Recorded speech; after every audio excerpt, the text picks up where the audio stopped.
Nous vivons parmi 200 milliards d'étoiles dans une galaxie qui porte le nom de Voie lactée. Une vaste cité cosmique. La Terre est située dans un quartier éloigné, loin de l'agitation du centre. Que diriez-vous de partir en voyage avec notre planète à travers la galaxie?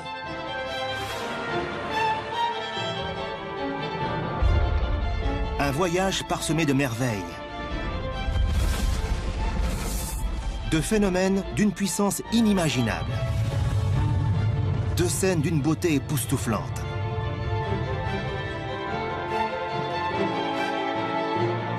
Au terme de ce voyage à travers l'espace et le temps, nous saurons comment est née notre galaxie et comment elle mourra. Qui n'a pas rêvé d'entreprendre un voyage cosmique au cœur de la Voie lactée?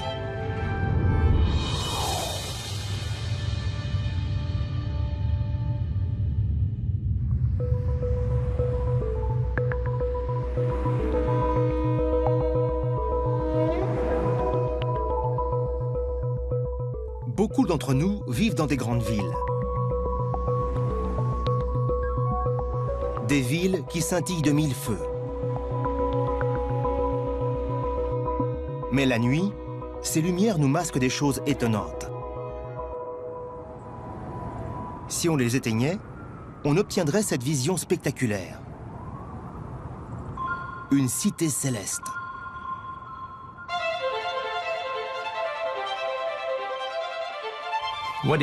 Ce que nous voyons là, c'est la Voie lactée, notre galaxie. On peut se la représenter comme une ville composée d'étoiles. Notre Voie lactée contient 200 milliards d'étoiles. Notre Soleil n'est que l'une d'entre elles. C'est cette gigantesque cité cosmique que nous vous proposons d'explorer.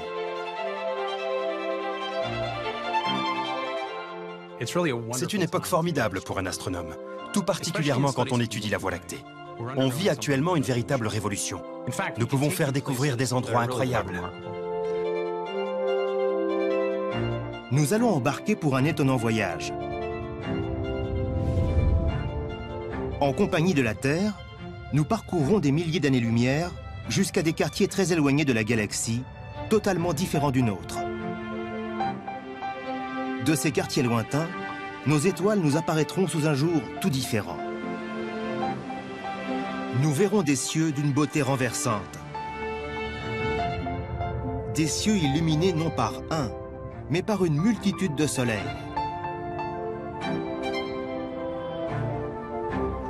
Des cieux dans lesquels se reflète l'énergie produite par des étoiles il y a des milliards d'années. Nous nous aventurerons également loin dans le futur pour découvrir comment s'éteindra notre Soleil. Au cours de ce voyage, quelques-uns des grands mystères de l'univers nous seront révélés. Comment est née la Voie lactée? Comment a-t-elle pu survivre aussi longtemps? À quoi ressemblera sa fin?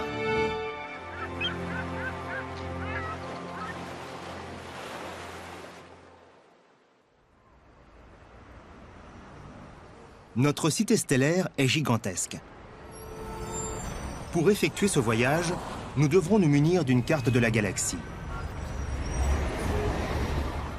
L'établissement d'une telle carte fait partie du travail des astronomes Robert Kirshner et James Bullock.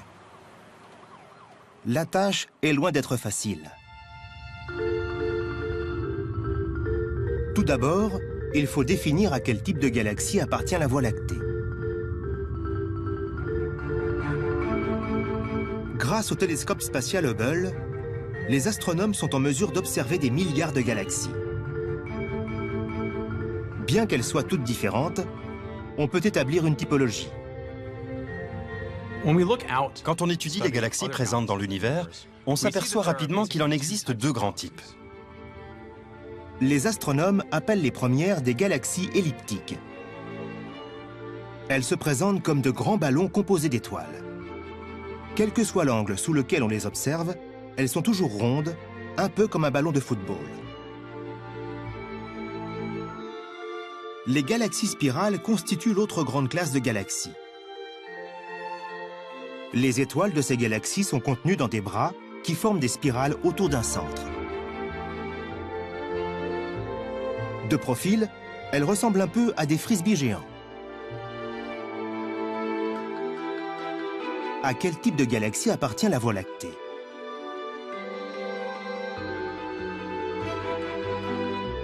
La réponse est écrite dans le ciel nocturne. Nous pensons que la Voie lactée est une galaxie spirale. Ce que l'on voit quand on observe cette bande étoilée, c'est notre place dans l'univers. Nous faisons partie d'un gigantesque disque composé d'étoiles.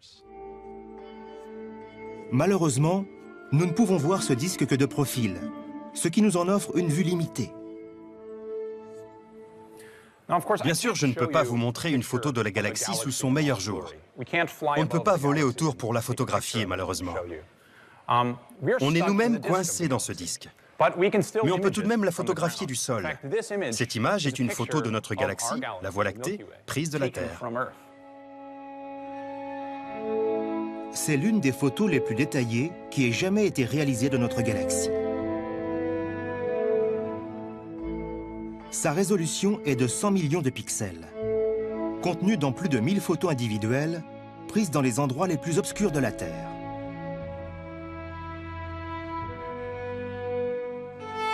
Ces photos ont ensuite été laborieusement assemblées pour créer cette vue saisissante.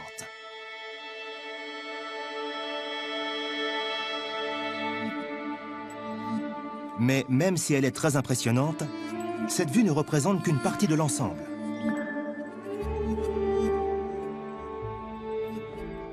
On pourrait la comparer à une pizza. Et si vous étiez dessus, si vous étiez un poivron par exemple, vous auriez du mal à vous représenter la pizza dans son ensemble. De la même façon, nous ne pouvons pas voir l'ensemble de la Voie lactée.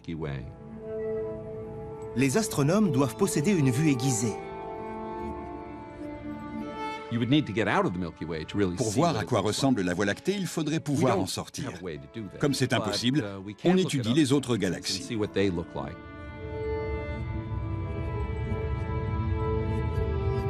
Hubble peut photographier les galaxies proches comme Messier 74 avec un grand luxe de détails. Elle est située à 30 millions d'années-lumière, ce qui en fait l'une de nos plus proches voisines.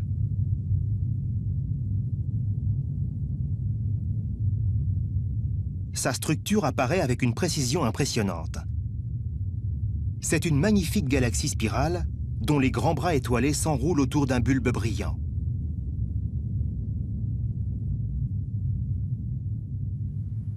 Les astronomes pensent que cette galaxie ressemble beaucoup à la nôtre, la Voie lactée. Elle nous fournit une bonne représentation de notre propre cité stellaire. Dans la région centrale se trouve le centre-ville. C'est le bulbe lumineux que l'on voit au milieu. À partir de ce point, les bras se déploient pour former cette magnifique structure en spirale que l'on voit.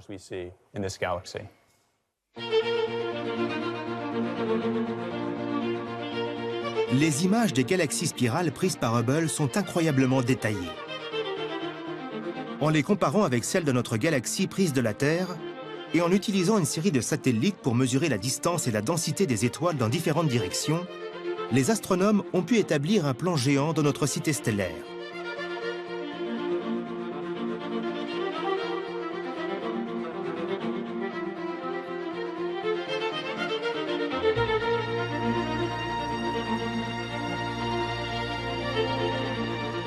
Son cœur est formé par un bulbe central très lumineux.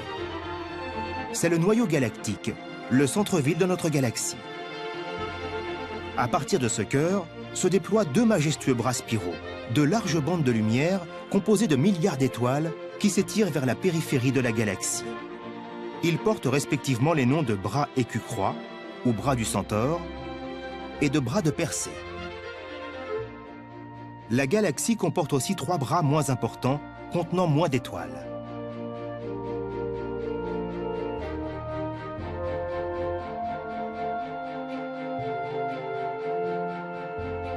Si on mesure notre galaxie d'un côté à l'autre, on obtient le chiffre étourdissant de 965 000 billions de kilomètres.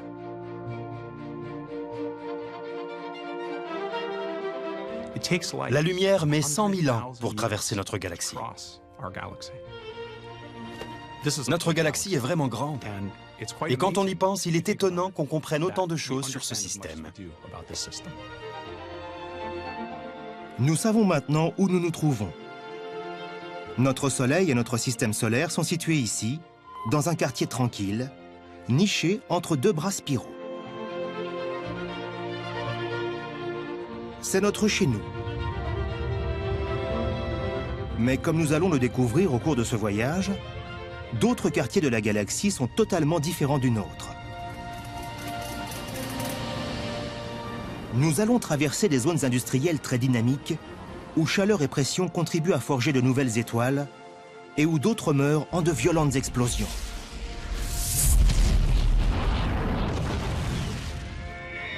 Nous irons aussi visiter le centre-ville, le cœur même de notre galaxie, où les étoiles, attirées là par des forces mystérieuses, jouent des coudes pour se ménager un peu d'espace. Nous remonterons le cours du temps pour visiter les quartiers historiques, témoins de la fondation de notre cité stellaire.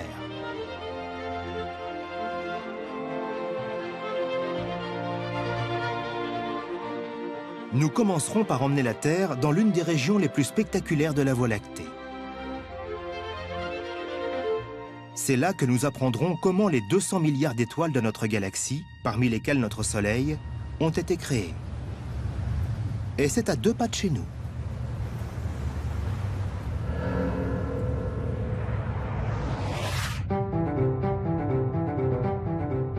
Nous quittons notre paisible quartier pour nous rendre à l'endroit où sont nées les étoiles. Notre destination semble proche, mais même à la vitesse de la lumière, c'est-à-dire à 299 792 458 mètres par seconde, ce voyage durera 1500 ans.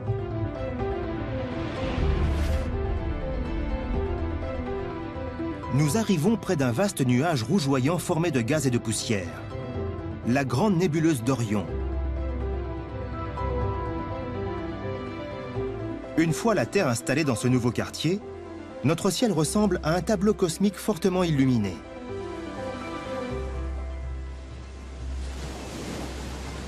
Mais ce nuage est bien plus qu'une œuvre d'art. Il détient le secret de la formation de notre Soleil et de toutes les étoiles de la galaxie.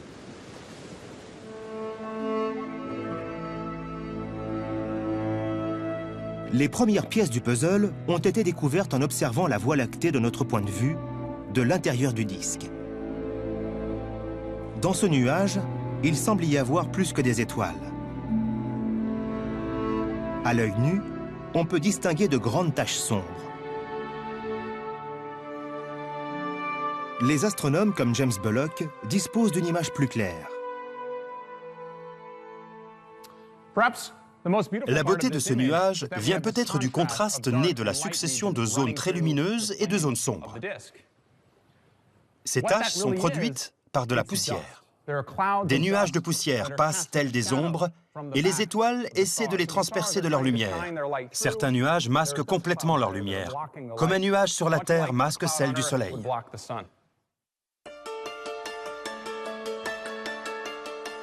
Ces grands nuages cosmiques faits de gaz et de poussière s'étendent sur des milliers d'années-lumière à travers la Voie lactée.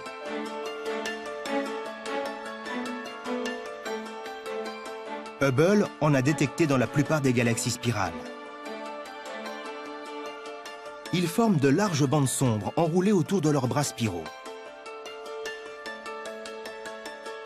et qui s'étendent sur toute la surface de leur disque.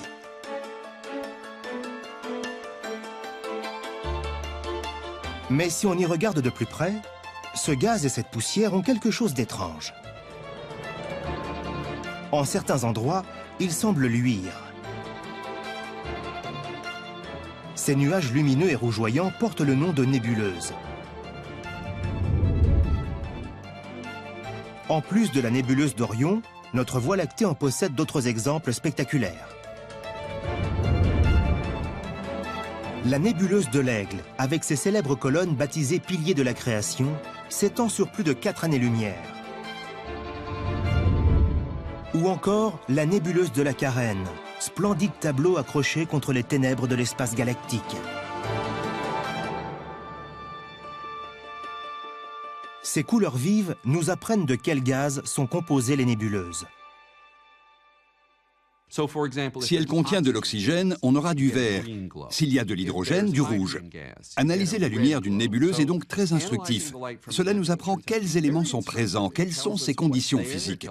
On peut ainsi avoir une idée de la densité du nuage, de sa température et de sa composition. On peut découvrir beaucoup de choses sur la zone dans laquelle elle se trouve en utilisant ces indices qui proviennent directement de ces gaz lumineux. Les gaz présents dans ces nébuleuses luisent à des milliers de degrés. Mais quelle est la source de cette chaleur?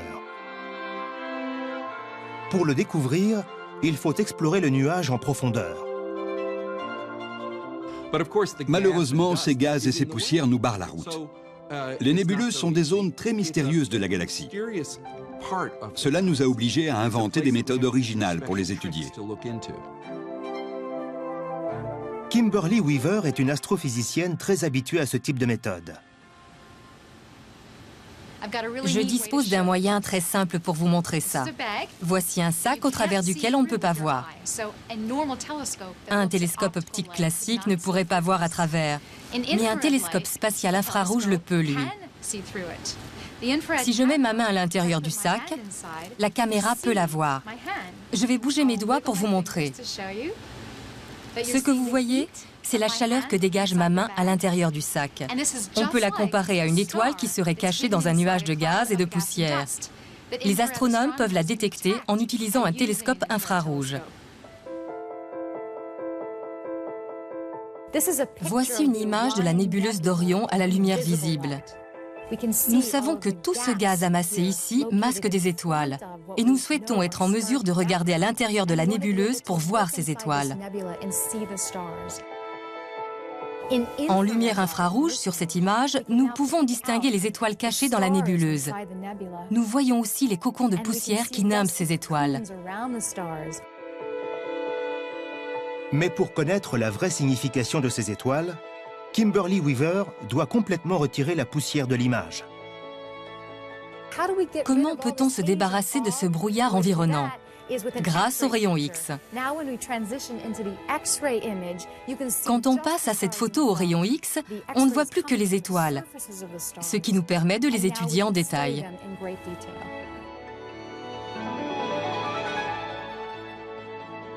En analysant la lumière émise par ces étoiles, les astronomes ont fait une découverte sidérante. Au sein de cette nébuleuse se trouvent les étoiles parmi les plus jeunes connues, âgées d'à peine quelques centaines de milliers d'années. Un battement de cœur à l'échelle de notre galaxie.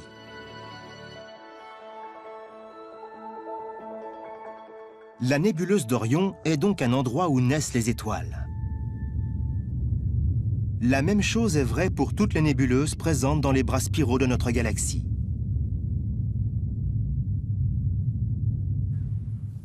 Ces régions sont des pouponnières d'étoiles. Ces jeunes étoiles font monter la température des nuages de gaz qui les entourent, ce qui explique leur couleur rougeoyante. Les étoiles sont avant tout composées de gaz, et notre galaxie en a. Elle a en fait une atmosphère composée de gaz et de poussière qui entoure toutes les étoiles que nous voyons dans le disque. Et c'est de ce gaz que naissent les nouvelles étoiles. En observant les nébuleuses à différents stades de leur évolution, nous pouvons recomposer le scénario de la naissance d'une étoile.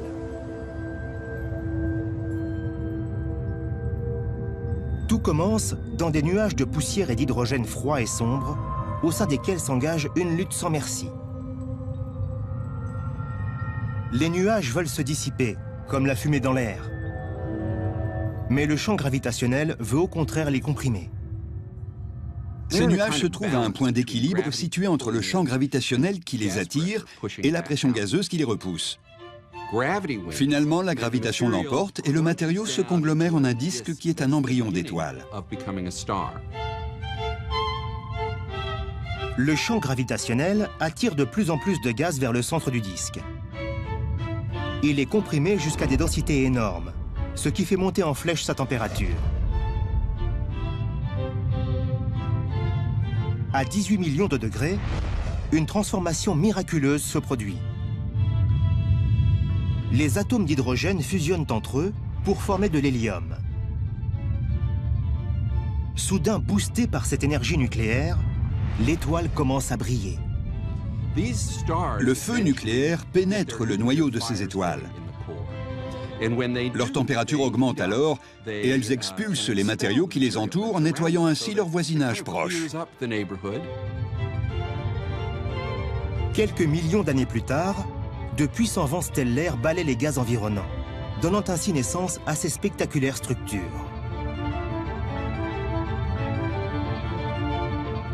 Le vent chasse les gaz et les poussières et nous fait découvrir cette chose merveilleuse, l'endroit où est née l'étoile.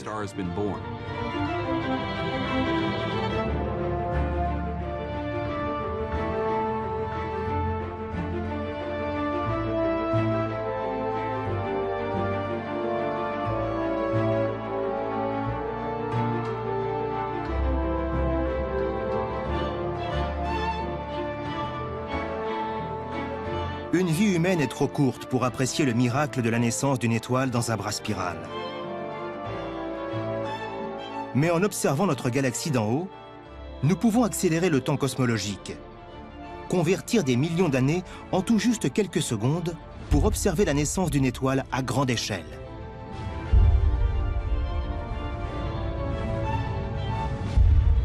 Mais ici et là, on aperçoit des éclairs de lumière encore plus brillants. Dans ces zones, les étoiles ne naissent pas. Elles sont en train de mourir. Ces régions sont parmi les plus violentes et les plus dangereuses de la galaxie. C'est notre prochaine destination.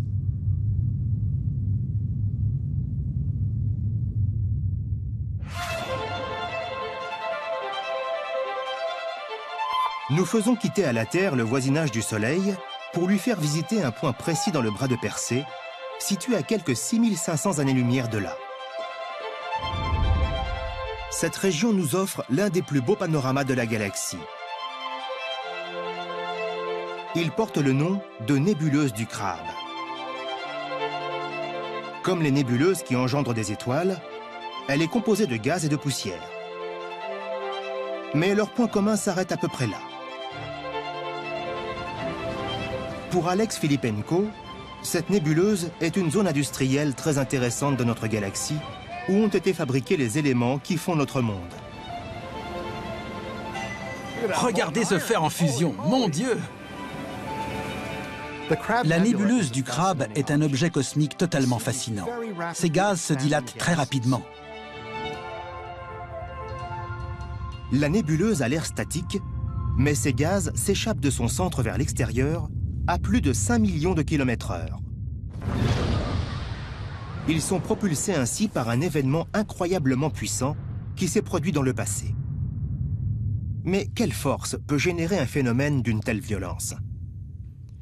Quand on examine les gaz de la nébuleuse du Crabe, qui se dilatent vers l'extérieur, et qu'on extrapole cette expansion en remontant dans le passé, on découvre qu'il y a environ 1 millier d'années, tous ces gaz se trouvaient en un point commun.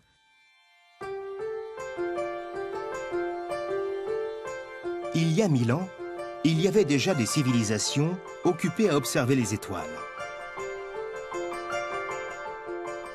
Des manuscrits chinois datant de 1054 évoquent l'arrivée subite d'une nouvelle étoile. Elle brillait plus que toutes les autres, si fort qu'elle était même visible de jour. Puis, elle a mystérieusement disparu. Aujourd'hui, la nébuleuse du Crabe se trouve exactement dans la même partie du ciel que cette étoile très brillante observée par les Chinois.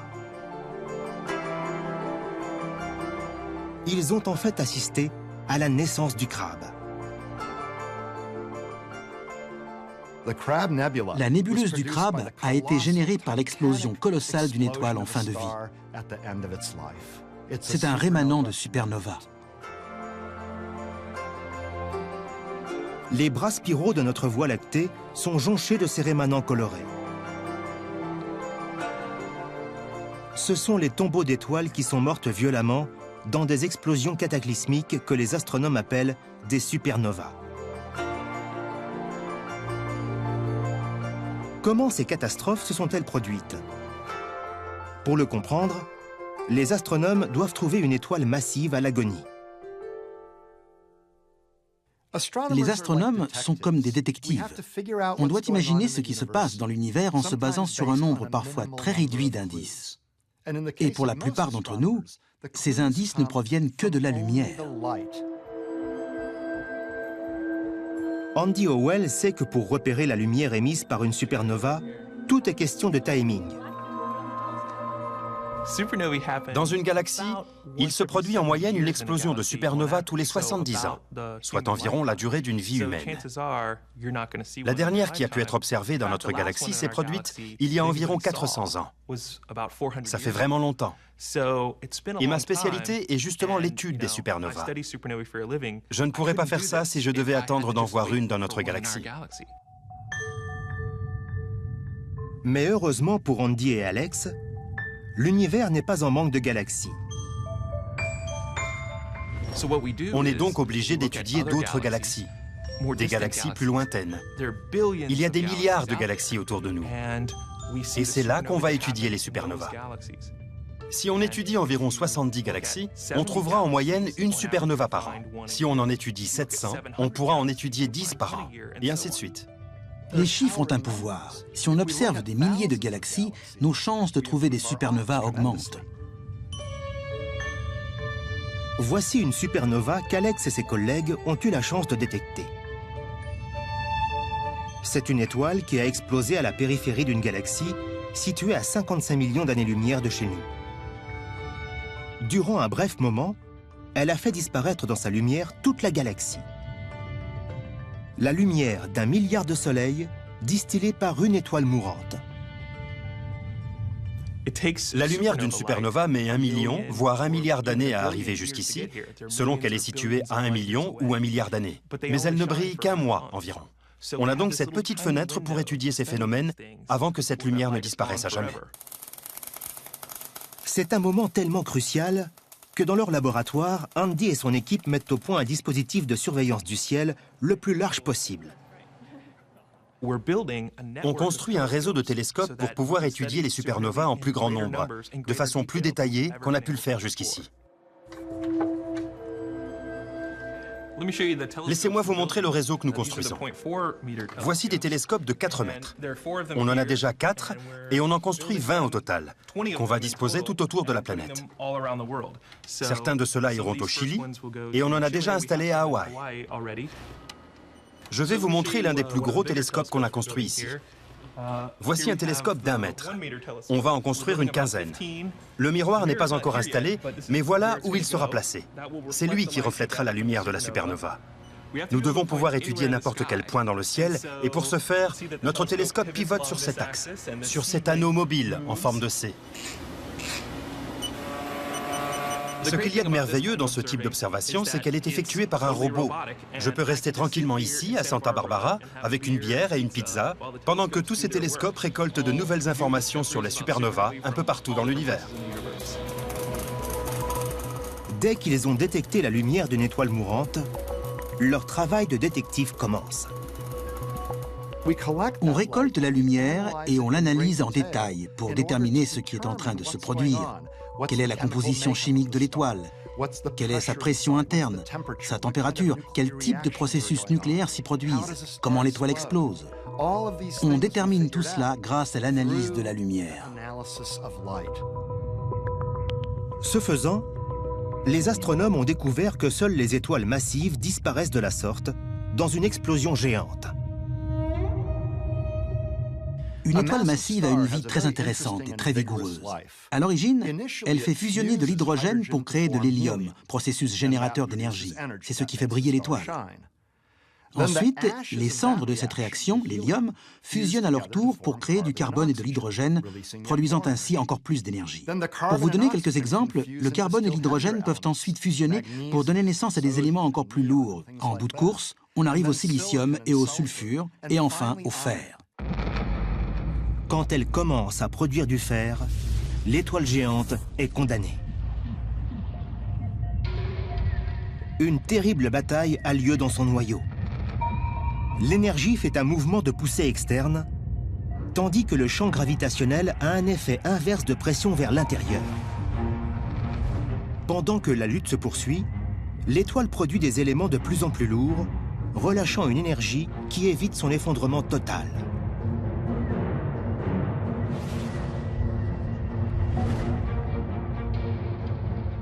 Mais une fois qu'elle commence à produire du fer, la bataille est perdue.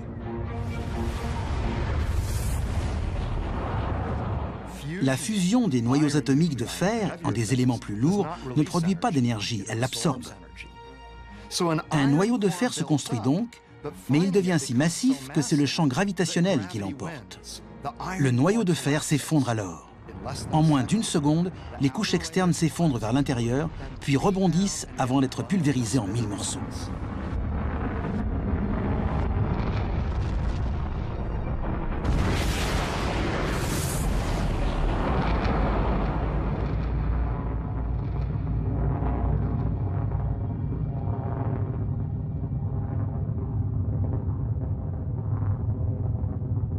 Mais ce processus, qui signifie la mort pour l'étoile, est essentiel pour la vie de notre galaxie.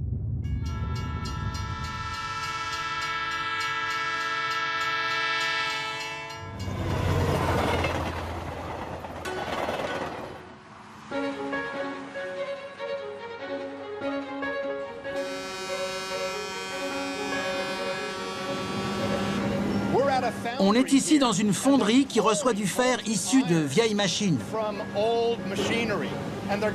Ce fer va servir à construire des parties de nouvelles machines. Il est recyclé.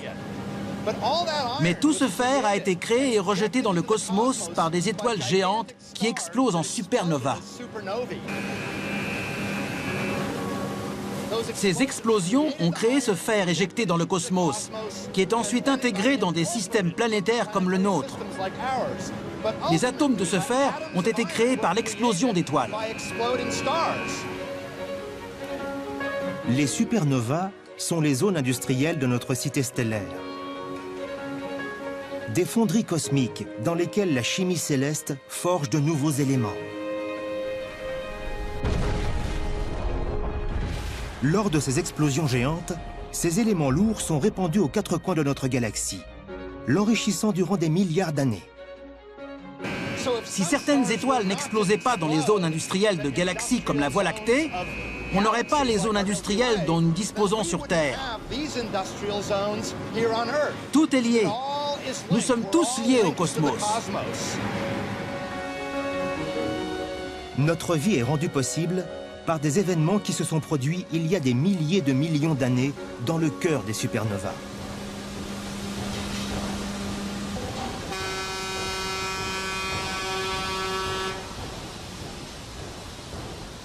Il est fascinant de constater que les éléments lourds présents dans nos corps, le carbone dans nos cellules par exemple, ou le calcium dans nos os, l'oxygène que nous respirons, le fer dans nos cellules sanguines, tous ces éléments lourds ont été synthétisés, créés par des réactions nucléaires dans les étoiles et éjectés dans le cosmos par des supernovas.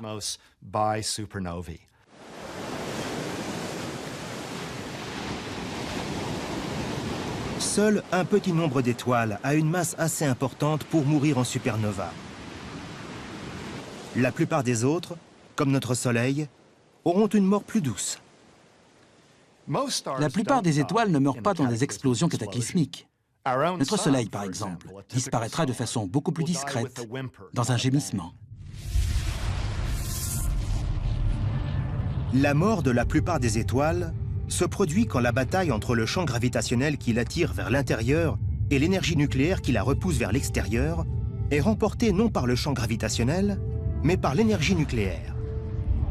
C'est ce qui se produira dans notre Soleil quand il mourra.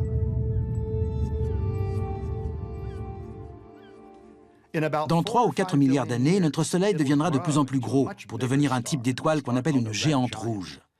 La couche externe de l'atmosphère gazeuse sera retenue si faiblement par le Soleil à cette période que les gaz seront chassés relativement doucement dans ce qu'on appelle un rot cosmique. Les restes de ces rots cosmiques jonchent également les bras spiraux de notre galaxie. Ces étoiles meurent en répandant des couches d'éléments cosmiques. Certaines de ces couches sont composées d'hydrogène, d'autres de silicium, d'autres de sulfure. Et les couleurs que nous voyons grâce à Hubble correspondent à ces trois éléments. Dans une zone située à proximité de notre Soleil, une étoile est en train de mourir. Elle a pour nom la nébuleuse de l'hélice. Elle offre un aperçu saisissant de la façon dont la plupart des étoiles finissent leur vie. Notre Soleil produira un spectacle similaire quand il mourra, dans environ 5 milliards d'années.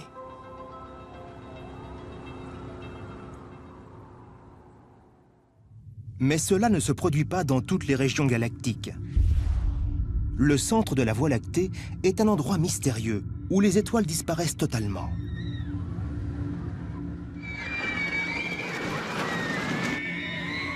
C'est notre prochaine destination.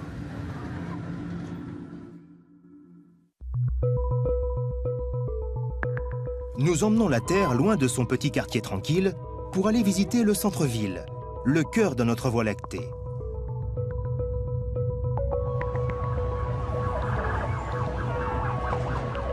C'est un quartier dynamique, plein de vie, mais où il peut être dangereux de se promener. André Aguez a passé plus de 15 ans à explorer ce quartier animé. Si nous pouvions faire un voyage qui nous mènerait des bras spiraux de notre galaxie, là où nous nous trouvons, jusqu'au centre de notre galaxie, nous découvririons des choses très intéressantes. Ce serait un peu comme déménager d'une banlieue tranquille pour aller s'installer au centre d'une zone métropolitaine très animée. Plus on approche du centre-ville, plus le nombre d'étoiles augmente. Au cœur de la galaxie, la densité stellaire est incroyable. Elle est environ 1 milliard de fois plus élevée que celle que nous connaissons dans la zone proche du Soleil. Ici, au centre de la Voie lactée, il y a tellement d'étoiles dans le ciel que la Terre est perpétuellement baignée de lumière.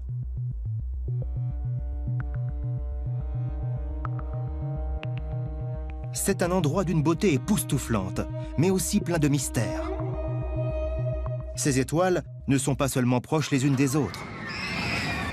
Elles se déplacent à des vitesses incroyables.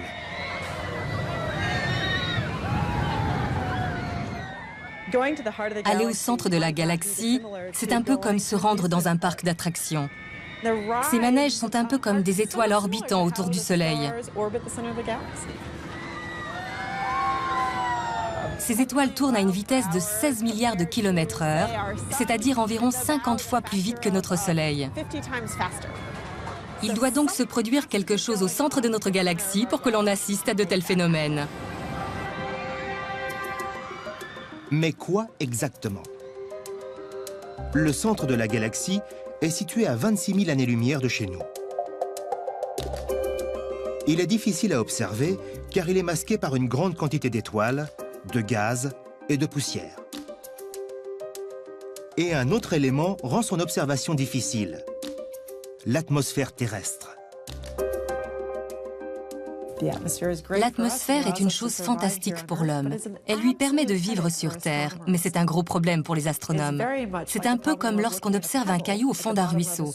L'eau du ruisseau coule, crée des turbulences, et il est très difficile ainsi d'avoir une vision claire du caillou. De la même façon, regarder à travers l'atmosphère nous empêche d'avoir une image claire des étoiles situées au centre de la galaxie. Andrea s'est donc tourné vers une technique permettant de corriger ce problème. L'optique adaptative. En mesurant la façon dont se déforme un rayon laser dans l'air en mouvement, il est possible de compenser l'effet de flou généré par l'atmosphère. Je vais vous montrer à quel point l'optique adaptive est efficace. Les étoiles que nous voulons étudier sont celles situées au centre même de la galaxie. Et nous pensons que le cœur est juste au centre de cette boîte, dont on a ici une image panoramique. Sans la correction de l'optique adaptive, cette région est totalement floue. On ne voit pas les étoiles séparément. Avec l'optique adaptive, on les voit. Depuis 15 ans, Andrea photographie en infrarouge les étoiles situées au centre de la galaxie. À partir de ces photos passées en accéléré, elle a obtenu un film extraordinaire.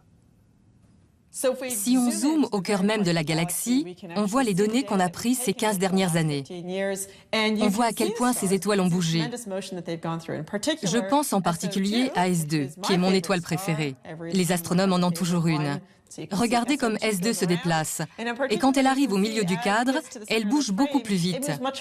Il doit donc se passer quelque chose d'intéressant dans cette région. En montant ensemble toutes les mesures qu'on a prises, on a réussi à faire un petit film d'animation qui montre comment les étoiles se déplacent sur une période de temps de 15 ans. Chaque étoile tournoie autour du cœur de la galaxie. La trajectoire la plus étonnante est celle suivie par S2. S2 semble être sur des montagnes russes. Elle arrive en tournoyant pour repartir ensuite dans l'autre sens. Un objet ayant une force gravitationnelle exceptionnelle envoie S2 dans une orbite très rapide autour du centre de la galaxie. Un objet incroyablement massif.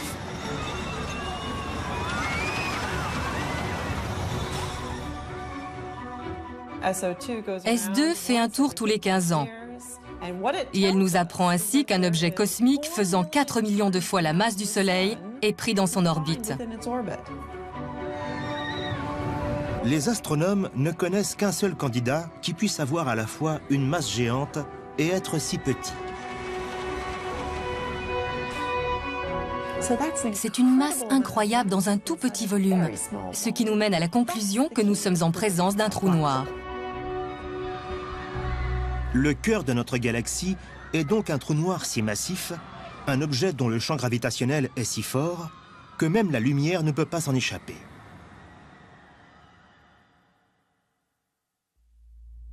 Voici une image réelle du centre de notre galaxie. On ne voit pas le trou noir, mais on distingue des nuages de poussière et de gaz lumineux qui montent en spirale vers lui.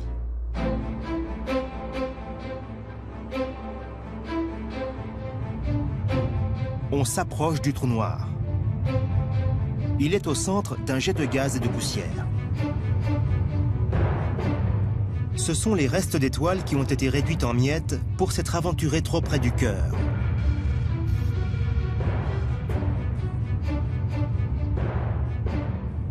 Les trous noirs grandissent avec le temps. Ce phénomène se produit sous l'effet des matériaux qui tombent sur eux, s'agglomèrent à eux.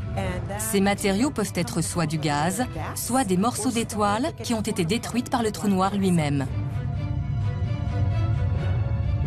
Au centre se situe le trou noir invisible.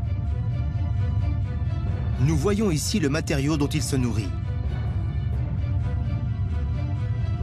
La région lumineuse est le disque d'accrétion, où s'agglomèrent les débris d'étoiles. Quand ils tombent à l'intérieur, entraînés dans le tourbillon, ils sont chauffés par la friction à de telles températures qu'ils deviennent incandescents. Au centre de notre galaxie, nous avons bien un trou noir, nous en sommes sûrs aujourd'hui. Mais il ne produit pas une quantité d'énergie extraordinaire. C'est donc peut-être un trou noir qui est au régime, pourrait-on dire. Il n'a pas beaucoup de matériaux à sa disposition pour festoyer. Mais que se produirait-il si S2 et les autres étoiles étaient engloutis par le trou noir? Quand ces matériaux tombent dans le trou noir, ce dernier peut émettre des radiations. Et il peut aussi générer ces jets qui jaillissent du cœur galactique. Il rejette des particules subatomiques à une vitesse proche de celle de la lumière. Les rayons ainsi produits sont comme de gigantesques lampes torches cosmiques.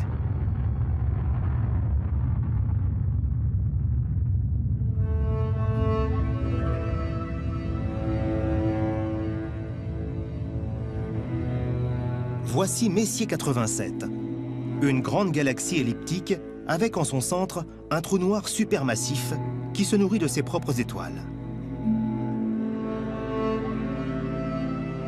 Jaillissant de son noyau lumineux, des jets de particules traversent plus de 5000 années-lumière. Je les ai surnommés les primadonnas du monde galactique. Ce sont les 10% de galaxies qui adorent se faire admirer. Les astronomes pensent que le trou noir supermassif, situé au centre de notre galaxie, a toujours été là, qu'il était présent dès le départ. Mais de quand cela date-t-il? Quel est l'âge de la Voie lactée? Pour le savoir, nous devons quitter le disque et nous rendre vers ses quartiers les plus anciens.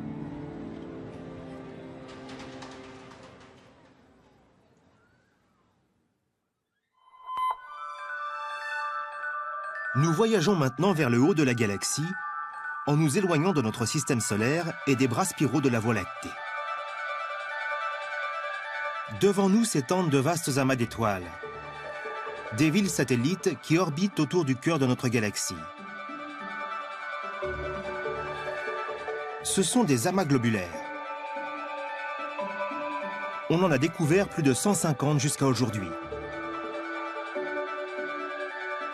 C'est ici que les astronomes ont trouvé la réponse à l'une des plus grandes questions de l'astronomie. Depuis combien de temps existe notre cité stellaire? Les amas globulaires sont de fascinants groupes d'étoiles. Ils contiennent chacun environ 1 million d'étoiles. Et ce qui est merveilleux, c'est que ces étoiles forment un groupe très dense. Si on pouvait visiter un amas globulaire, on serait ébloui par son ciel nocturne. Beaucoup des étoiles de ce ciel seraient aussi brillantes que la pleine lune. Dans toutes les directions, ce ciel nocturne serait rempli d'étoiles très proches et très lumineuses. Ce serait comme un feu d'artifice permanent. En plus de leur nombre très élevé, une autre particularité de ces amas d'étoiles mérite notre attention. L'un des aspects très intéressants de ces amas globulaires est qu'ils ne semblent pas contenir d'étoiles jeunes. Les étoiles ont des points communs avec l'homme. En les regardant, on peut deviner leur âge et la vie qu'elles ont menée. Chez l'homme, les cheveux grisonnent et la peau se ride. Chez les étoiles, c'est leur couleur et leur taille qui trahissent leur âge. Les étoiles les plus grosses, les plus massives, celles qui contiennent le plus de gaz, vivent à 100 à l'heure. Elles ne vivent pas longtemps, mais elles sont très lumineuses et très chaudes et tendent ainsi à être bleues. À l'opposé, on a les étoiles rouges qui utilisent leur énergie de façon très mesurée, qui vivent longtemps et ne brillent pas beaucoup. Ce type d'étoile a une très longue vie. En mesurant l'éclat et les couleurs des étoiles qui forment un amas globulaire, on peut deviner leur âge. Et ce qu'il est intéressant de noter, c'est qu'elles sont très vieilles. Les amas globulaires, ou tout du moins les étoiles qui les composent, sont dans la plupart des cas aussi vieilles que l'univers.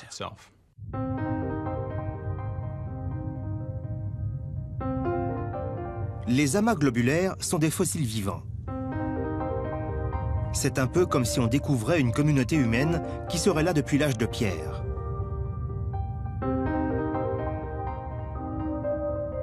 Certaines de ces étoiles brillent depuis 12 milliards d'années, environ 2 fois plus longtemps que notre Soleil. Cela permet de donner un âge à la Voie lactée. Les amas globulaires font partie de notre galaxie. Dans une certaine mesure, ce sont des traceurs de notre galaxie elle-même. Et le fait que ces amas soient si vieux laisse penser que notre galaxie l'est aussi. Ces amas globulaires nous disent donc quelque chose d'incroyable. Notre galaxie est l'un des objets les plus vieux du cosmos. Elle est là quasiment depuis le début de l'univers. Depuis au moins 12 milliards d'années.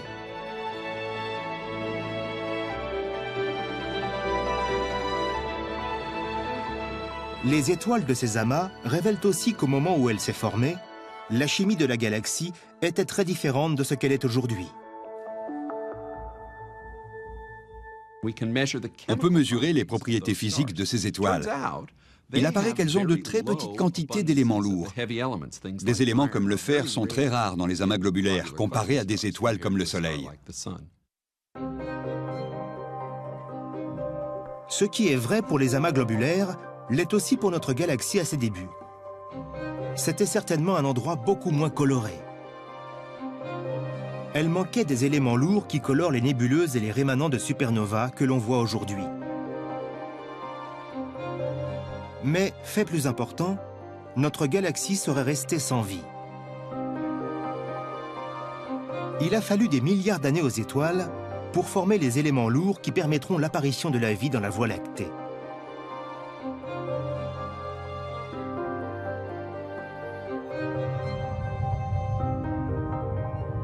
Mais cela soulève une autre grande question. Comment la galaxie a-t-elle réussi à survivre aussi longtemps?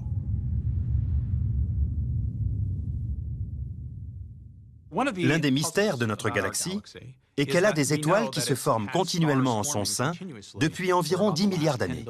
Mais la formation de nouvelles étoiles fait que la galaxie consomme son gaz à un rythme très rapide et qu'elle devrait en être rapidement à court. Elle doit donc disposer d'une autre source de combustible. Cette source doit être située au-delà de la galaxie. Récemment, les astronomes ont fait une découverte surprenante. Les amas globulaires ne sont pas les seuls groupes d'étoiles à graviter autour de la Voie lactée. Il y a aussi des galaxies naines à faible brillance.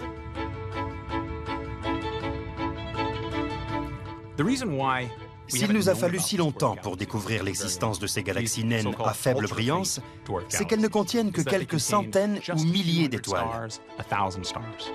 Il faut donc arriver à détecter un amas d'un millier d'étoiles en regardant à travers une masse de milliards d'autres. Ce n'est pas facile. C'est l'histoire de l'aiguille dans la meule de foin. Et c'est uniquement parce que nous disposons aujourd'hui de cartes très détaillées. C'est la précision de l'astronomie moderne qui nous a permis de découvrir ces galaxies naines. Si elles sont dures à détecter, elles peuvent nous aider à résoudre le mystère de la source de combustible de la galaxie. Ces galaxies naines tournent très rapidement autour de notre galaxie. Elles sont en orbite autour d'elle. Il leur arrive cependant de passer trop près, et elles sont alors réduites en morceaux. En fait, elles se font manger d'une certaine façon par notre galaxie. Cette modélisation informatique montre des galaxies naines sous la forme de disques colorés. Avec le temps, notre galaxie qui est au centre dévore la plupart d'entre elles. Ces galaxies, attirées par le champ gravitationnel, fournissent ainsi du gaz et de la poussière à partir desquels de nouvelles étoiles se formeront. De la même façon qu'une grande ville peut parfois cannibaliser ses cités satellites, la Voie lactée cannibalise ses galaxies naines.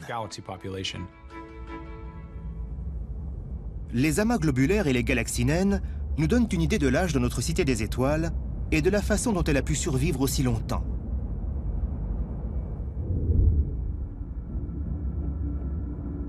On supposait autrefois que ces galaxies naines marquaient les limites de la Voie lactée. Mais aujourd'hui, les astronomes pensent que notre galaxie est beaucoup plus grande que ce que nous pouvons en voir. Pour comprendre pourquoi, nous allons mettre le cap sur les étoiles situées à l'extérieur du disque galactique.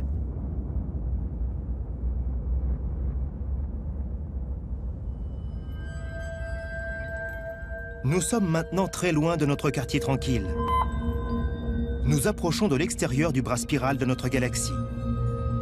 Nous allons tenter de percer un mystère. Quelle est la force qui tient ensemble toutes ces étoiles pour former la Voie lactée? Vu d'ici, notre ciel nocturne est un peu différent. La Voie lactée est plus petite et le ciel plus sombre. Bien que nous soyons à des dizaines de milliers d'années-lumière du cœur de la galaxie, nous sommes toujours liés à elle par la force gravitationnelle.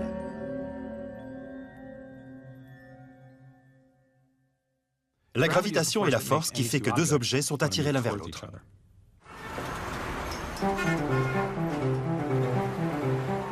Sur la Terre, on utilise pour construire les villes du béton et des poutrelles d'acier. Un échafaudage invisible qui permet de maintenir ces bâtiments debout malgré la force gravitationnelle. Sans ces structures, les gratte-ciels et les ponts s'effondreraient.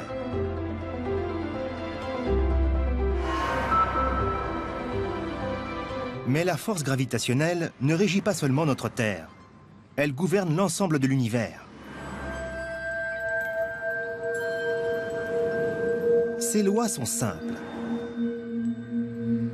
Tout ce qui a une masse a une force gravitationnelle. Et plus cette masse est importante, plus la force gravitationnelle de l'objet est forte. Avec ses 200 milliards d'étoiles, la Voie lactée a une masse énorme et une force d'attraction gravitationnelle gigantesque. Comme ces bâtiments, notre galaxie doit aussi s'étayer pour résister aux forces de la gravitation.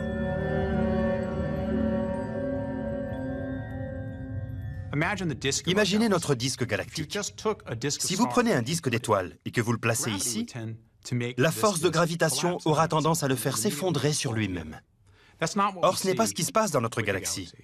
En fait, les étoiles gravitent autour du centre galactique, ce qui les empêche de tomber dedans, de la même façon que la Terre gravite autour du Soleil. Les planètes de notre système solaire sont dans un équilibre délicat entre la gravitation qui les attire vers le Soleil et leur vitesse orbitale qui tend à les éjecter vers l'extérieur. Pour conserver cet équilibre, les planètes les plus éloignées du Soleil doivent graviter plus lentement. Les planètes les plus distantes, qui se trouvent à la périphérie du système solaire, tournent plus lentement autour du Soleil parce que le champ gravitationnel est plus faible. La même chose est vraie pour les étoiles de la Voie lactée. Toutes gravitent autour du centre de la galaxie. Mais les étoiles situées dans le bras externe devraient logiquement graviter plus lentement que celles qui sont plus proches du cœur de la galaxie. Ce n'est pas ce qui se passe.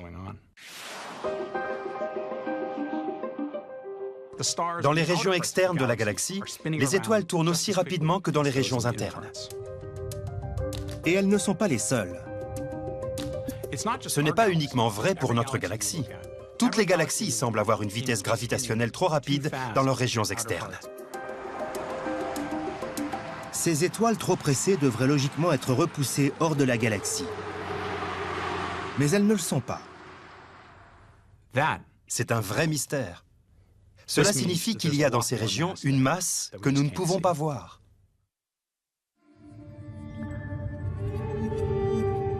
Cette masse doit produire la gravitation qui maintient ces étoiles sur leur orbite. Mais quand les astronomes cherchent cette masse, ils ne voient rien.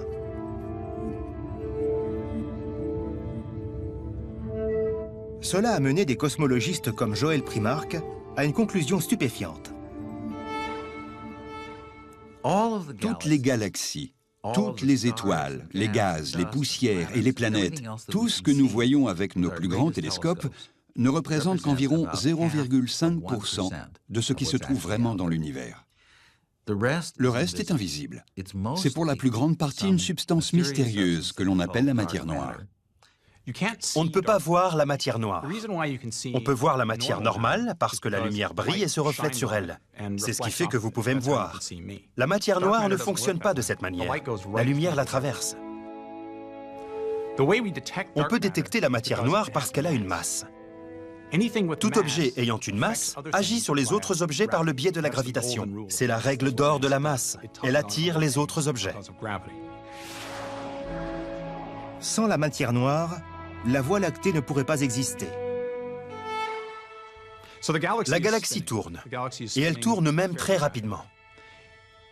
Et si elle tourne aussi rapidement, c'est parce qu'elle contient une grande quantité de matière noire.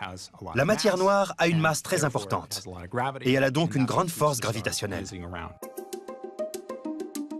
Si on pouvait par magie retirer toute la matière noire de notre galaxie, elle volerait en éclats. Les étoiles auraient des trajectoires droites, et en très peu de temps, la galaxie disparaîtrait. Ce serait une gigantesque pagaille cosmique. Il y aurait une énorme quantité d'objets volant en tous sens. Ce n'est pas vrai seulement pour notre galaxie, ça l'est pour toutes les galaxies et tous les amas de galaxies présents dans l'univers. Tous ces éléments sont maintenus en place par cet objet invisible qu'on appelle la matière noire. Nous avons besoin de cette matière noire. C'est la colle qui assure la cohésion des galaxies. La découverte de la matière noire a révolutionné notre représentation de la Voie lactée. Les étoiles de la galaxie ne représentent qu'une fraction de sa masse globale. Tout le reste est composé d'un halo invisible de matière noire. Ils nous entourent tous, vous, moi et chaque étoile de la galaxie. Les étoiles ne représentent que la région centrale. Le halo est au moins 10 fois plus gros et pèse bien plus que 10 fois plus que toutes les étoiles, les gaz et les poussières que l'on peut voir. C'est l'ensemble de cette structure qui constitue vraiment la Voie lactée. Et cela ne concerne pas seulement notre galaxie, ça s'applique à toutes les galaxies que l'on a étudiées. Cette matière noire ne fait pas qu'assurer la cohésion de galaxies comme la nôtre. Les astronomes pensent maintenant qu'elle unit la Voie lactée et des milliards d'autres galaxies en une structure extraordinaire.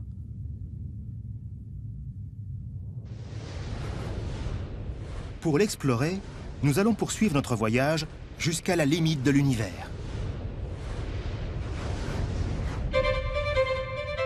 Nous quittons maintenant la galaxie pour entamer un trajet qui fera parcourir à la Terre des milliards d'années-lumière d'espace et des milliards d'années de temps.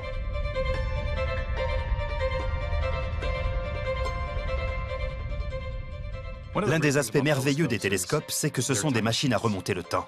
Parce que la vitesse voyage à une vitesse finie, quand on observe des objets distants, on les voit tels qu'ils étaient quand la lumière s'est échappée d'eux. En remontant le temps sur des milliards d'années, les astronomes voient l'univers fourmillé de galaxies. Et ce qui semble extraordinaire, c'est que ces galaxies ne sont pas dispersées au hasard dans l'espace. Elles se regroupent le long de filaments pour former un gigantesque réseau cosmique. Qu'est-ce qui donne à l'univers cette structure compliquée? Et quelle relation a-t-elle avec la naissance des galaxies? La réponse est enfouie dans les ténèbres.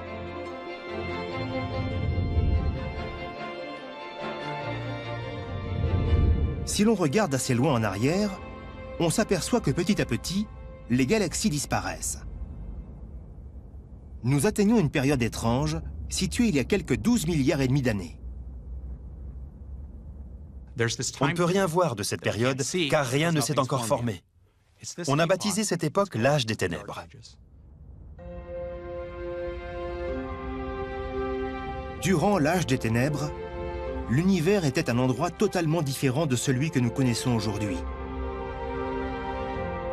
À cette époque, il était rempli de nuages d'hydrogène très denses.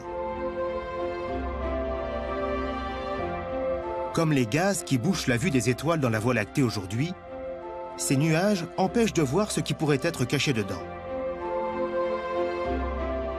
C'est frustrant, parce que cette région, cette époque historique, contient, d'une certaine façon, la pierre de Rosette de la formation galactique. Mais on dispose d'indices sur ce qui pourrait se produire à l'intérieur de ces nuages d'hydrogène très denses. Si l'on remonte encore plus loin dans le temps, tout juste 380 000 ans après le Big Bang, l'univers n'était pas que ténèbres.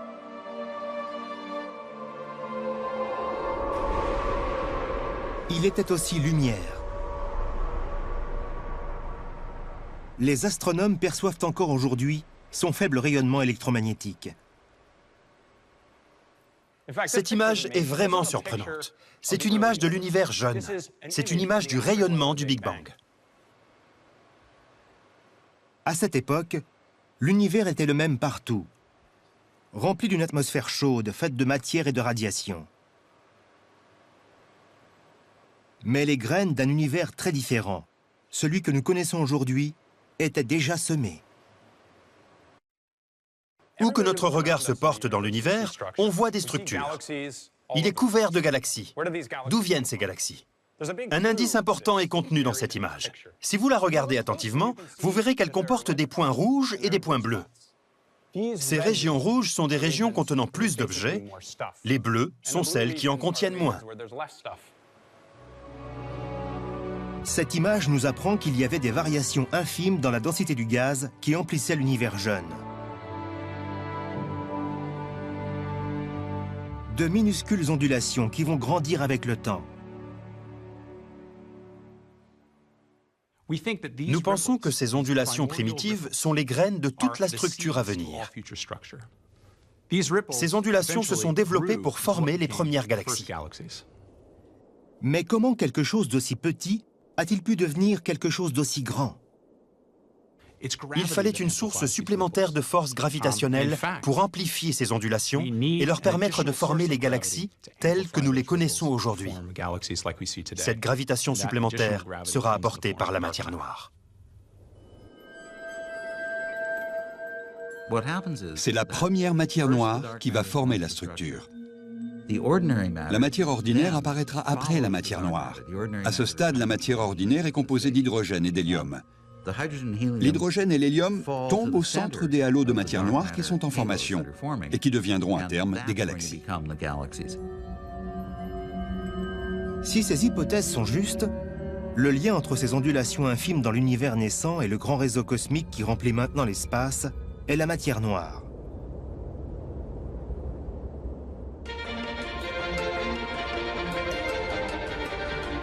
Mais nous savons que la matière noire est invisible.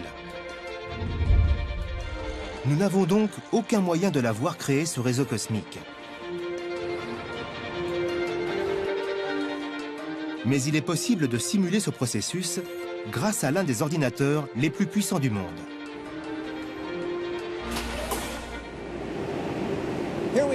Nous sommes au centre de recherche Ames de la NASA, où se trouve le superordinateur Pléiade. Chacun de ces placards contient 512 processeurs. Laissez-moi vous montrer. Il y a donc un demi-téraoctet dans chacun d'entre eux. Et le superordinateur Pléiade comporte 110 placards de ce type.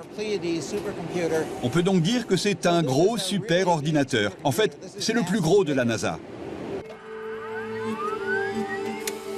Le défi est de développer un univers virtuel de ses débuts jusqu'à nos jours pour voir le rôle qu'a pu jouer la matière noire dans la structuration du cosmos.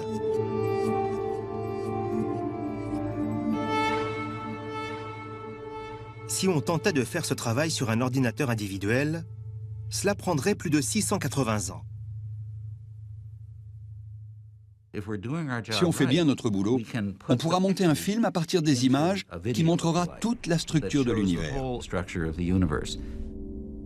Voici le résultat final. On l'a baptisé Bolchoï. C'est une visualisation impressionnante de ce à quoi pourrait ressembler la structure de la matière noire dans l'univers aujourd'hui.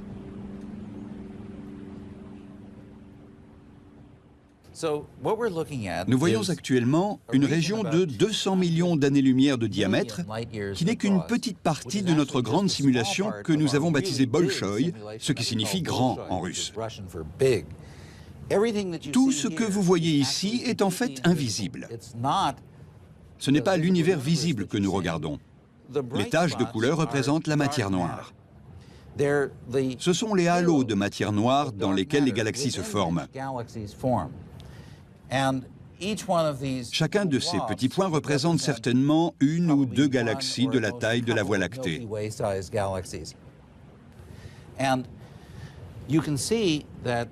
On voit que les galaxies se développent en longues chaînes, que l'on appelle des filaments. Toute la structure se forme le long de ces filaments de matière noire. Pour Joël Primark, le test de vérité consiste à comparer la structure de matière noire prédite par Bolchoï avec la réalité, la structure des galaxies que l'on observe dans l'univers. D'après ce que l'on voit, ces univers simulés que l'on a construits à l'aide des superordinateurs ressemblent exactement à ce que l'on voit dans l'univers. Il ne semble y avoir aucune divergence. C'est exactement ainsi que l'on observe la distribution des galaxies dans l'univers visible. Les simulations Bolchoï sont étonnantes. Elles correspondent parfaitement au schéma des galaxies telles que nous les voyons aujourd'hui dans le cosmos.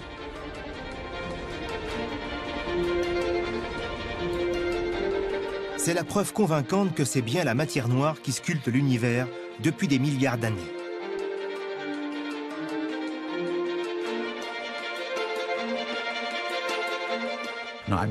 Tout cela m'impressionne beaucoup, parce qu'on avait pris des risques en faisant ces premières hypothèses,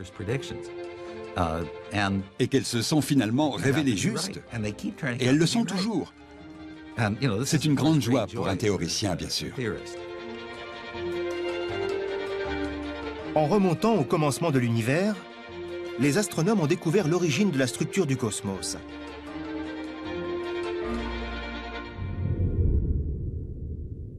Mais notre voyage dans le temps n'est pas fini.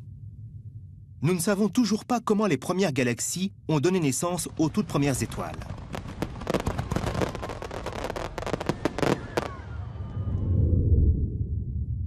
Nous emmenons maintenant la Terre dans l'âge des ténèbres. Une période qui se situe il y a 12 millions et demi d'années. Le spectacle qu'elle offre est impressionnant. Nos cieux s'embrasent sous le feu des premières étoiles de la Voie lactée. Leur lumière transperce le brouillard d'hydrogène et nous enveloppe tous dans une puissante énergie ultraviolette. Ces premières étoiles changeront à jamais notre façon de voir l'univers. Tom Abell a modélisé leur vie et leur mort. Ce qui est merveilleux aujourd'hui, c'est que nous avons des ordinateurs. On peut leur faire ingérer les lois de la physique, ajouter un peu de gravitation, d'hydrodynamique, de déplacement des gaz, un peu de chimie aussi, et en mélangeant bien tout ça, on peut obtenir une idée de la façon dont les étoiles sont apparues. Dans le cas des toutes premières étoiles, c'est une question absolument cruciale. C'est de la cuisine cosmique.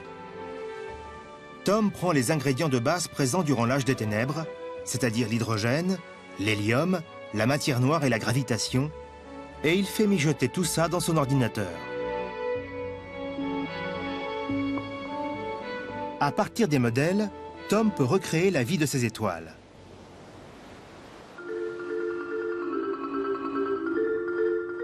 On voit ici l'une des toutes premières étoiles de l'univers. Elle est 100 fois plus massive que le Soleil et 1 million de fois plus brillante. Ces premières étoiles sont énormes. Elles sont gonflées par l'extraordinaire quantité d'hydrogène et attirées par la force gravitationnelle de la matière noire. Étant donné qu'elles ont beaucoup de combustible à brûler, on pourrait penser qu'elles ont une longue espérance de vie. Mais elles vivent à toute allure et meurent au bout de seulement quelques millions d'années. Les premières étoiles de notre Voie lactée étaient des objets terrifiants. Des étoiles d'octane qui brûlaient leur hydrogène à une vitesse formidable.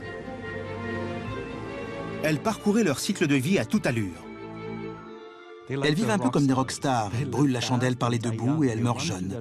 Elles consument leur carburant très rapidement et au bout de quelques millions d'années, elles meurent. Elles meurent dans des explosions parmi les plus violentes qui aient secoué l'univers. De gigantesques supernovas qui brillaient puissamment.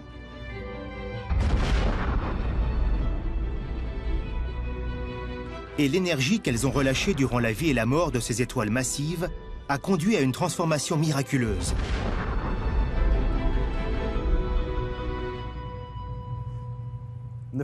Durant les premiers milliards d'années de l'histoire de l'univers, les galaxies ont commencé à se former dans un brouillard d'hydrogène épais et sombre, et leur lumière ne peut nous atteindre. Mais avec le temps, les étoiles les plus massives ont émis des radiations ultraviolettes, et ce sont ces radiations qui ont modifié le brouillard qui les entourait. Dans ces régions, l'univers est devenu transparent.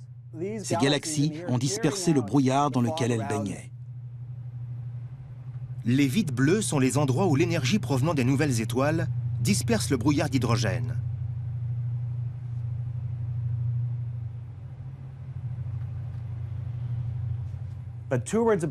Environ 1 milliard d'années après le Big Bang, ce brouillard s'est dissipé entièrement, ce qui nous permet de voir aujourd'hui l'ensemble de la galaxie.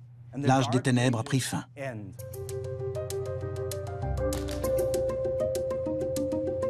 Quand le brouillard d'hydrogène disparaît, nous voyons pour la première fois les galaxies naissantes, parmi lesquelles se trouve notre Voie lactée. Mais à quoi ressemble-t-elle ?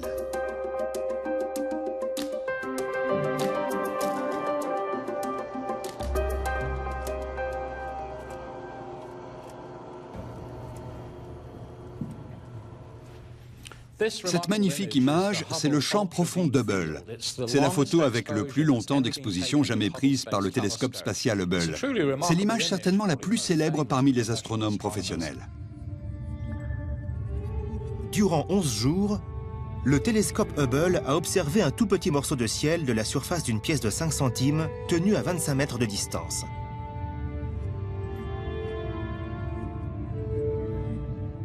Toutes les traces lumineuses que l'on y voit sont des galaxies. Pour Richard Ellis, c'est un véritable trésor. À l'instar de l'archéologue qui rassemble les morceaux de son puzzle, un cosmologiste utilise cette image pour étudier l'histoire de l'univers et pour découvrir comment les galaxies les plus anciennes ont évolué pour former les grands systèmes que nous voyons aujourd'hui autour de nous. L'image nous apprend quelque chose de très intéressant sur le commencement de notre Voie lactée. Quand on observe les jeunes galaxies, on s'aperçoit qu'elles ne ressemblent pas aux cités stellaires que nous voyons aujourd'hui. Elles sont grumeleuses, irrégulières et semblent être en interaction avec leurs voisines. Et physiquement, elles sont très petites. L'univers à son stade primitif était donc très différent de ce qu'il est aujourd'hui. Il y a 12 milliards d'années, l'univers était beaucoup plus petit. Il s'est ensuite dilaté jusqu'à atteindre sa taille actuelle. À cette époque, notre Voie lactée aurait dû jouer des coudes pour se faire un peu de place. Les premières galaxies ont donc eu beaucoup de mal à s'établir. En ces temps primitifs, elles ont vraiment lutté pour leur survie. Ce sont les galaxies les plus grandes et les mieux structurées qui ont pu grandir en avalant leurs voisines.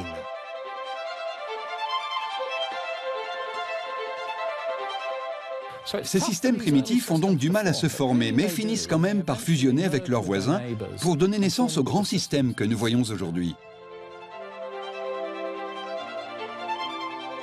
Ce sont ces collisions dans l'univers primitif qui ont créé la belle galaxie spirale dans laquelle nous vivons. Mais les astronomes pensent que la Voie lactée connaîtra encore une autre collision. Une collision qui la changera à jamais.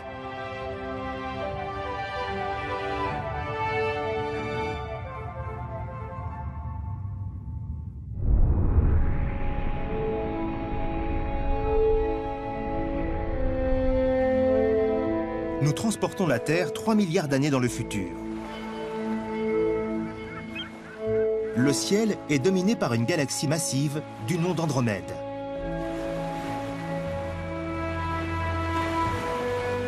Le tableau qui s'offre à nous semble paisible. Pourtant, l'une des plus grandes catastrophes de l'univers va bientôt se produire. On en voit les signes annonciateurs dans ces mystérieuses images prises par Hubble.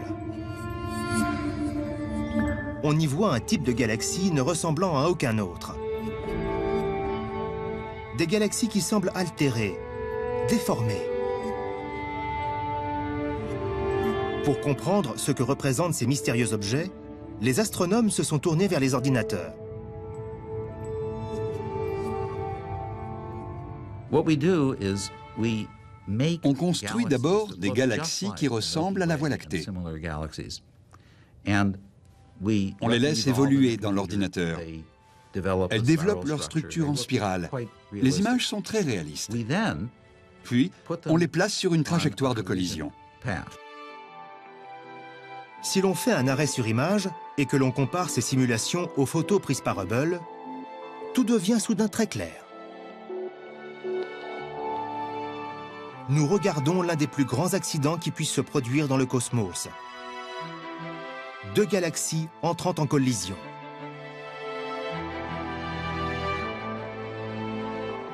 Tout comme les villes, les galaxies ont tendance à se regrouper.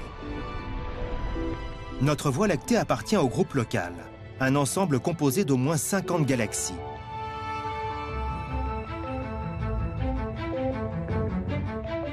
La plus grande d'entre elles est Andromède, une galaxie spirale encore plus grande que la nôtre. Aujourd'hui, Andromède est situé à 2,5 millions d'années-lumière de la Voie lactée. Mais les astronomes, comme Abraham Loeb, savent que cette distance tend à se réduire. Quand j'ai commencé à travailler dans le domaine de l'astrophysique, j'ai remarqué que la plupart de mes collègues étudiaient les interactions des autres galaxies entre elles et d'éventuelles collisions. Et je m'étonnais qu'ils ne se préoccupent pas de la nôtre et d'Andromède, qui vont finir par se rencontrer.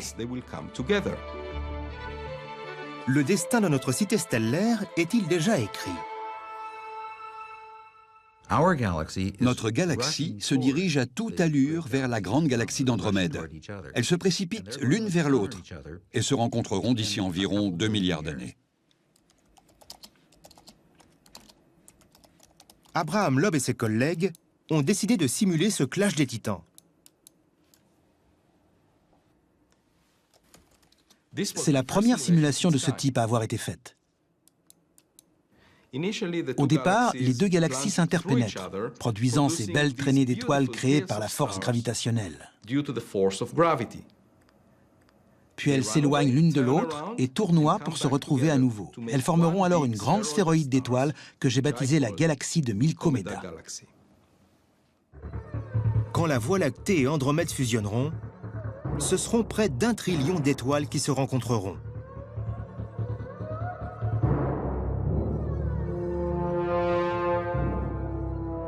La belle structure en spirale de notre Voie lactée n'est pas destinée à durer toujours. Durant une période donnée, ce sera une belle pagaille. La collision ne va pas détruire les deux objets cosmiques, mais les gaz des deux systèmes vont se rencontrer. Cela provoquera la formation en grand nombre de nouvelles étoiles. La formation de ces nouvelles étoiles marquera la naissance d'une nouvelle galaxie.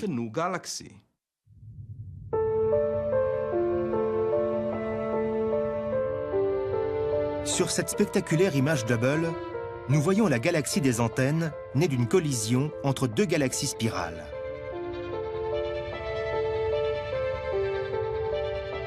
Les galaxies connaissent une période très active de formation d'étoiles, comme en témoigne la multitude de nébuleuses roses très lumineuses.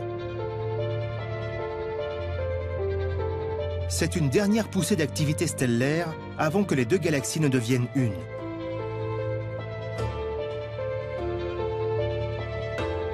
Voici le destin qui attend notre Voie lactée quand elle fusionnera avec Andromède, dans environ 3 milliards d'années.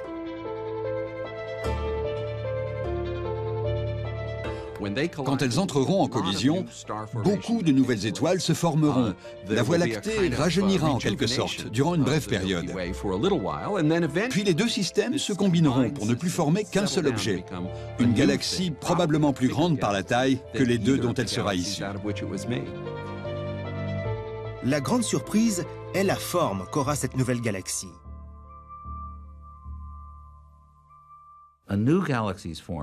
Dans cette nouvelle galaxie qui se forme, au lieu des disques sur lesquels les étoiles tournoyaient, qui étaient plus ou moins plats, les étoiles vont aller dans tous les sens, comme dans les galaxies elliptiques que nous voyons. Nous sommes convaincus que ce processus représente dans une large partie la façon dont se forment les galaxies elliptiques. La collision de la Voie lactée avec la galaxie d'Andromède donnera donc naissance à une galaxie elliptique géante. Avant que cela ne se produise, nous aurons encore un magnifique spectacle à admirer. Andromède va s'étirer dans le ciel sur une distance équivalente à celle de la Voie lactée. Et on peut imaginer qu'il y aura encore des êtres humains qui regarderont le ciel et verront ce fabuleux spectacle. Mais serons-nous les seuls?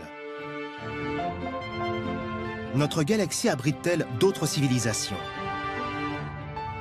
Il est temps d'entreprendre la dernière partie de notre voyage. La recherche d'autres formes de vie à l'intérieur de la Voie lactée.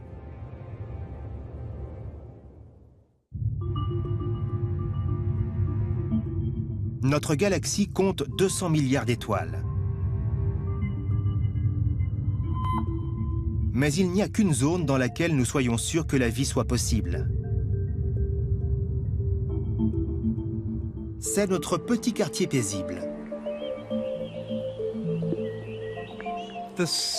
Le soleil alimente quasiment tout ce qui est sur Terre. C'est la source qui fournit l'énergie, le moteur de la vie et de beaucoup d'autres processus. La vie sur Terre dépend en grande partie de l'eau. C'est l'eau à l'état liquide qui est la clé de la vie telle que nous la connaissons.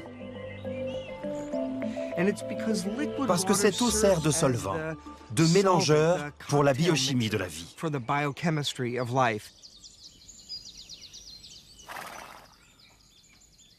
La Terre est la seule planète du système solaire à avoir de l'eau à l'état liquide en abondance à sa surface. Et comme Jeff Marcy le sait bien, cela est dû à la distance de la Terre par rapport au Soleil. Vénus est plus proche du Soleil. Mars en est plus éloigné. Il y a une zone entre la brûlante Vénus et la glaciale Mars que nous appelons la zone habitable. Et la Terre se trouve pile dedans. Dans cette zone, l'eau est à l'état liquide. Elle n'est pas présente sous forme de vapeur parce qu'il fait trop chaud, ni sous forme de glace parce qu'il fait trop froid. Il y règne une température qui la détermine comme zone habitable, favorable à la vie. La localisation de cette zone habitable dépend des étoiles. Dans les cas des étoiles bleues, qui sont très chaudes, la zone habitable est plus éloignée. Avec les naines rouges, qui sont plus froides, la zone habitable est plus proche de l'étoile. Chaque étoile de la Voie lactée doit avoir une zone habitable. Toute la question est de savoir s'il se trouve des planètes dans cette zone. En 1995, il s'est produit une chose extraordinaire. Mon collaborateur, Paul Butler, m'a appelé et m'a juste dit « Jeff, rapplique vite ». C'est un moment que je n'oublierai jamais. J'étais silencieux, Paul aussi. On était stupéfaits de ce qu'on voyait. Sur l'écran d'ordinateur, j'ai vu la signature caractéristique d'une planète. Jeff venait de découvrir la première planète en orbite autour d'une autre étoile que le Soleil. Mais il ne pouvait pas vraiment la voir, car la planète était trop petite et trop sombre.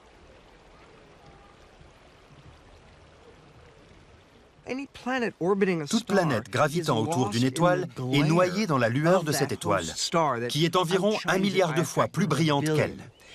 Donc, plutôt que de détecter des planètes, on observe les étoiles.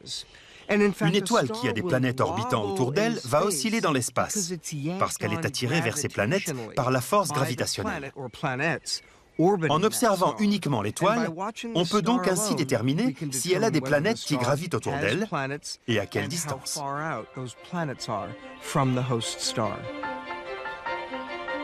Jusqu'à présent, les astronomes ont trouvé plus de 400 planètes gravitant autour d'étoiles dans notre galaxie. Mais aucune d'entre elles ne semble située dans la zone habitable. Un type d'exoplanète géante orbite tout près de son étoile. Nous les appelons des Jupiters chauds ou Pégasides, parce que ces planètes, qui ressemblent à Jupiter, sont comme allumées au chalumeau par la chaleur intense de l'étoile. L'autre type de planète que nous avons découvert est aussi étrange.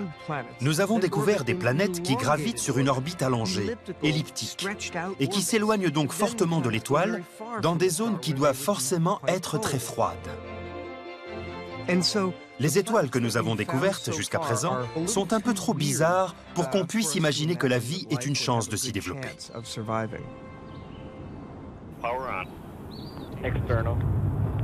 Mais tout ceci va peut-être changer. Récemment, la NASA a lancé un nouveau télescope très puissant du nom de Kepler. Il a pour mission de détecter des planètes de la taille de la Terre qui pourraient orbiter dans des zones inhabitables autour d'étoiles proches. Kepler travaille d'une façon très simple. Tout ce qu'il a à faire, c'est de surveiller l'éclat de 100 000 étoiles avec une telle précision qu'il peut détecter une planète aussi petite que la Terre si elle est placée dans la lumière de l'étoile. Nous voyons le même phénomène de la Terre quand Vénus et Mercure se détachent contre le Soleil.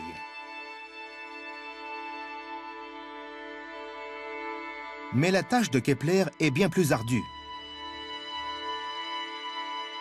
C'est un peu comme si on cherchait une poussière sur une lampe torche en remarquant un affaiblissement de la lumière produite par la lampe torche à l'endroit où se trouve cette poussière.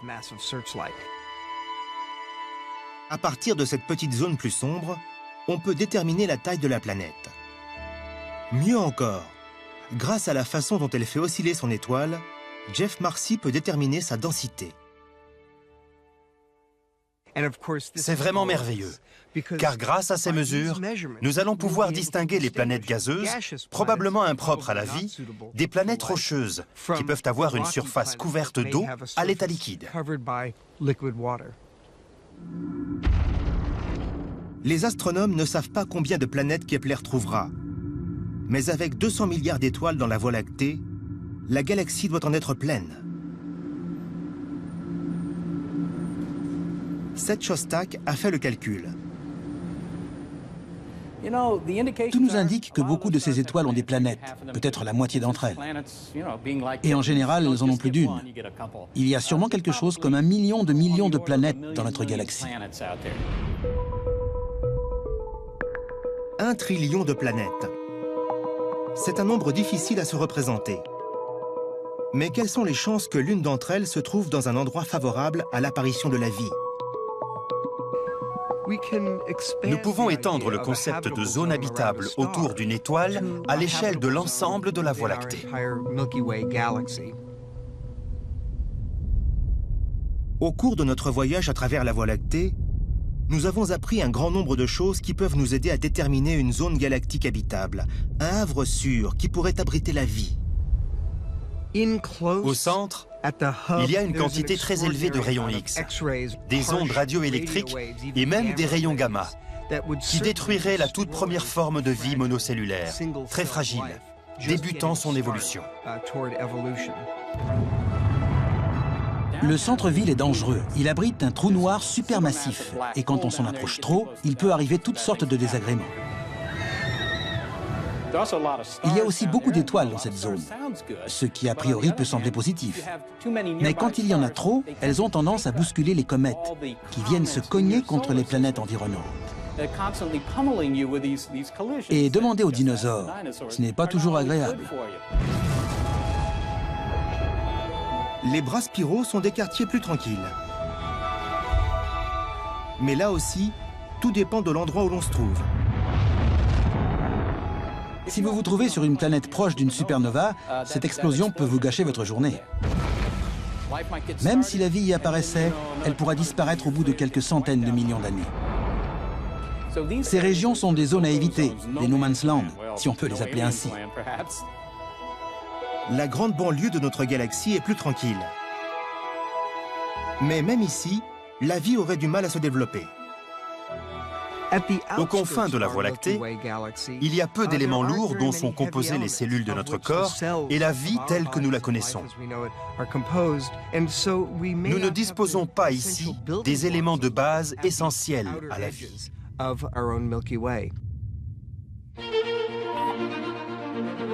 Notre localisation n'a donc rien d'un accident. Notre région, coincée entre deux bras spiraux, est un endroit d'exception. Elle n'a quasiment pas changé durant des milliards d'années, ce qui a donné le temps à la vie d'apparaître et d'évoluer.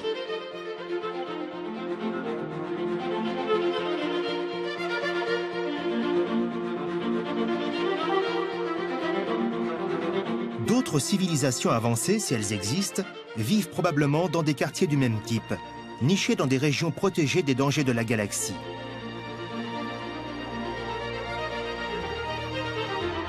Il nous reste à les trouver.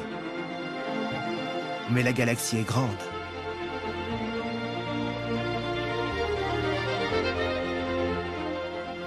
Nous n'avons pas trouvé de vie ailleurs. Nous n'avons trouvé aucune algue, aucun signe convaincant. Pourquoi? Eh bien, moins d'1 millier d'étoiles ont été étudiées attentivement pour voir si elles pouvaient avoir des planètes pouvant accueillir une forme de vie intelligente. C'est un peu comme si on allait en Afrique pour voir des grands animaux, des éléphants, des girafes, et qu'en arrivant, on en cherche sur le premier hectare de terrain qu'on voit, et que n'y trouvant pas d'éléphants, on l'abandonne. On ne doit pas abandonner, on n'en est qu'au début.